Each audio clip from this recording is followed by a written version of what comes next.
Good morning. Welcome to TWEC Morning Devotion. This morning I'd like to speak with you on the topic, living a transparent life before God.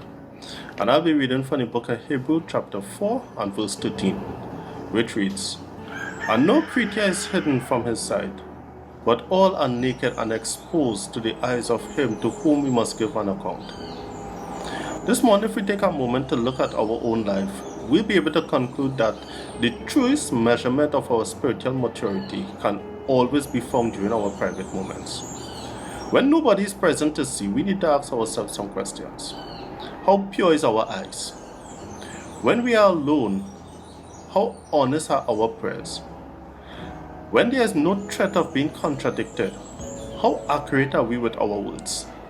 Now, these are questions we must ask ourselves, because our secret life, that is our true life. That is the life that God knows. That is the life that God sees.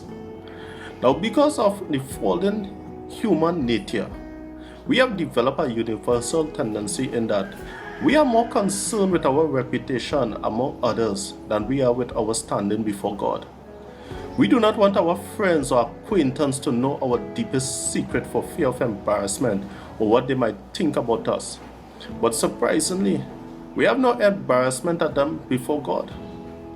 Is it that we know He sees all things? Or is it that we believe He will understand? I don't know. Perhaps that's the case. But what I do know is when there is sin involved, His holy eyes are more grave than those of any friend or acquaintances.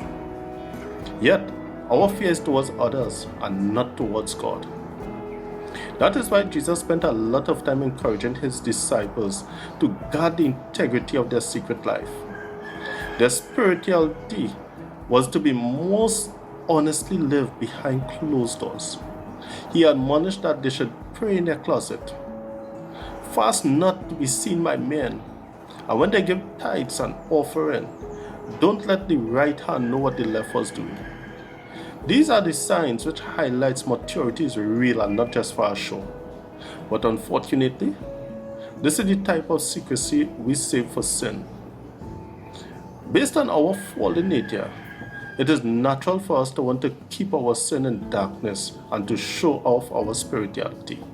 But the truth is, God doesn't ask for what comes naturally. In fact, He calls for the very opposite. We are to expose our sin, confess them to Him and others, and to be humble in our discipline of the Spirit.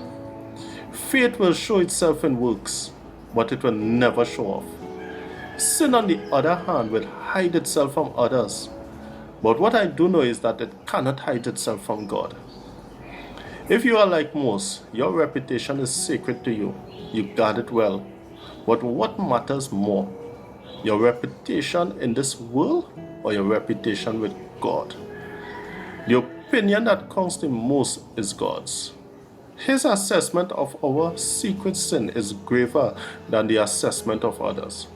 So I encourage you today, live holy and transparent before God. Confess in heartfelt honesty and let Him shine in the darkest area of your life. God bless and have a wonderful day.